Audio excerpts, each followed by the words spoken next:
Shalom and welcome to Shikul Da'at. I'm Rabbi Josh Rose.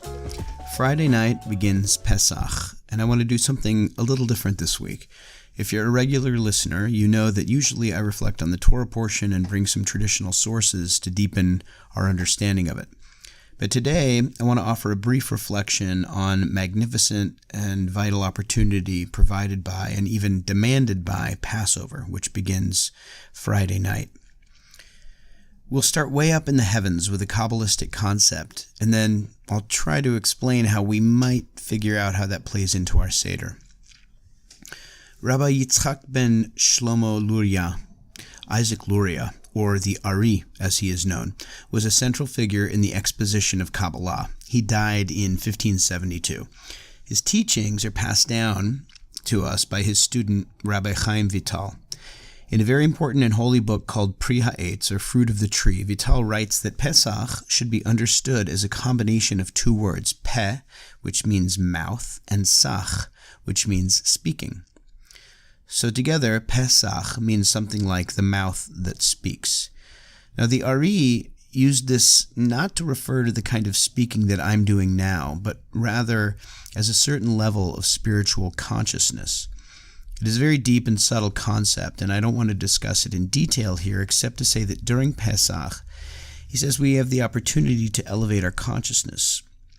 Let's say we start with the regular distracted way of thinking, agitation, the kind of scatterbrained self that we carry around through the day. Then at Seder, we begin to focus on something greater.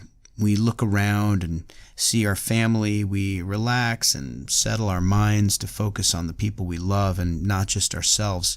Now we're elevating a little bit. Then we take hold of the Haggadah. We hear the Kaddish, the words of the Passover Kiddush, and slowly we find our way into the Haggadah itself.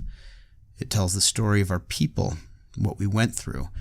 And now we begin to think about how that story shaped our own place in the world. Now our consciousness is even more elevated. Then we're deep into the Seder, and we think also about how we came to be the kind of person we are and how we've been shaped by Jewish ideas that flowed into us. Now our awareness is at an even higher level. Then maybe the story leads us to reflect on our people's relationship with God, and maybe we relate Dayenu to our own lives, or the singing of Hallel maybe really lifts us up to think about our purpose and our origins and the source of life. Now our consciousness is at a very beautiful and high level. For reasons I won't go into here, the Ari describes this symbolically as the coming together of mouth and speech, of peh and sach, or Pesach. I'm not saying this kind of elevation is going to happen to every person at every Seder, but the upshot is that Passover is about much more than just telling of a historical tale. It's a story about raising up our awareness to the highest level. The Shem Shmuel, Rabbi Shmuel Bornstein, who died in 1926, riffs on the idea of Pesach, a speaking mouth, and reflects on what we should learn from the concept. In his commentary on the Haggadah, he discusses the importance of the Magid section, that is the main part of the Haggadah, in which we tell the story of the Exodus itself. He says, in Egypt, speech was in exile. So that concept itself is already so deep and incredible and difficult to understand, but somehow speech was not really fulfilling the function that it was supposed to fulfill. He goes on, Pesach should be understood as Pesach, the mouth speaks. In keeping with the Kabbalists' understanding, which, as we said, emphasizes the emergence of thought into speech, the words of the Haggadah are secrets of Torah, which have to be explained clearly. When one speaks in a way that does not involve his heart becomes separated from its attachment to the soul. This can be the case even though one understands what he is saying. In other words, the Shem Shmuel is reflecting on the fact that we can read words and understand them literally. That is, we can read the Haggadah story and understand what it is saying on the sentence level and the conceptual level. But if our mind and our hearts are not connected, then speech is not really fulfilling its truest spiritual purpose. He goes on, thought is merely a garment for the soul. Let me say that again. Thought is merely a garment for the soul. So when we think, that's like our soul. This is me talking now, not the Shem Shmuel. When we think, that's like our soul is resonating and reflecting in the world around it. Thought is sort of the outward garment, covering of the soul itself. He goes on, as long as one's speech lacks any emotional reality or feeling, the soul remains separated from the inner soul. So the Kabbalah discusses different levels of the soul, and the Shem Shmuel here is discussing the fact that if we don't integrate those, then we're not really becoming a full person. And he's trying to figure out how is it that we move from getting in the idea realm, the outer soul, integrated with the soul of the deepest body of the person. How do we bring those together? He says, in Egypt the hearts of the Jews were shut up, they were covered over, as our sages of blessed memory have said. The eyes and the hearts of the Jewish people were closed because of shortness of spirit and brutal enslavement. This is why the Torah says they did not listen to Moses on account of shortness of spirit and brutal enslavement. The Shem Shmuel says they listened to his words, but they did not hear his words. Hearing refers to accepting words into the heart, being affected by them and feeling them. So this is what we mean when we say that speech was in exile. When they came out of Egypt, they arrived at the point at which speech can become connected to the soul. So for him, Egypt is not merely a historical experience, but rather, or I should say, it was also an experience of the Jewish people kind of what we might say being cut off from themselves, that they weren't truly connected to their experience, that their minds were separated from their souls. And so when Moshe talked to them and told them what God wanted to do, they couldn't really hear him on a deep level. They understood what he was saying, but it wasn't real to them. They didn't really see how it was affecting their lives because speech was in exile and they were so beaten down from their experience that they couldn't truly understand. They didn't have deep consciousness.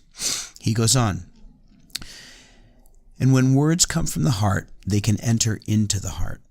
This is the true meaning of tell your child, which is a commandment that we get in the Torah that's in the Haggadah, to tell the story of the Exodus to our child.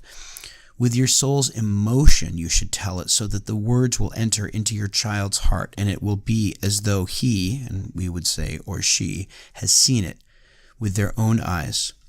So I love this beautiful teaching because the Shem Shmuel teaches here something that is at once very heady, but also very practical. If we're just reading the Haggadah, going by rote and habit, we're not really making Pesach. We're not bringing together speech and mouth in the way that he's describing.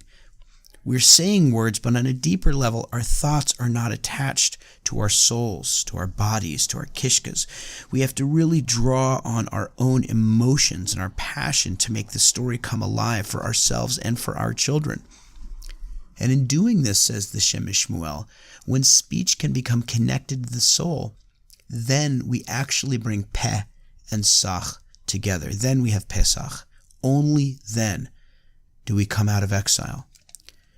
This teaching, like the one from the Ari, is far too rich to fully discuss in a podcast, but for the purposes of the Seder, I want to share some practical advice. First of all, make time, even if you only have a few minutes to read through parts of the Haggadah before Seder night. That means that sometime today, or this evening, or tomorrow during the day, if you have an hour or two, then take that. If you have 15 minutes, come on, we both know that you have 15 minutes or even 30 minutes, then take that. Wonderful, whatever you have. And spend a few minutes thinking or even writing some notes on what spiritual exile means to you. Do you feel connected to an understanding of your purpose, of our purpose? Are you working towards that? How does that feel, if you are or if you aren't?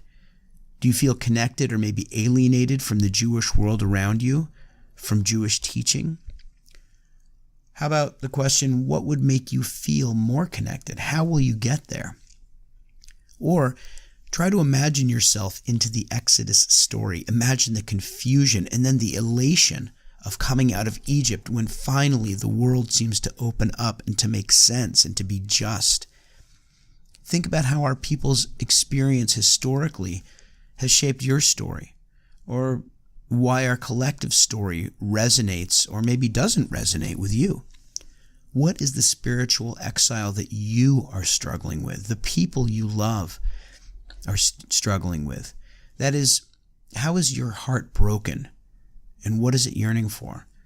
Finally, what small part do you think you need to play in the redemption, in the great healing of the world? Now, any one of those questions takes a lot of ongoing reflection. We don't answer those kinds of questions in 5 minutes or even an hour or a year or maybe even a lifetime, but try to make just a few minutes to get your mind focused on these higher level questions so they can connect to your heart. Because all of these are really about trying to make the story real to you, to open up the words of the Haggadah so you can take your place there, so you can discover your story in our story.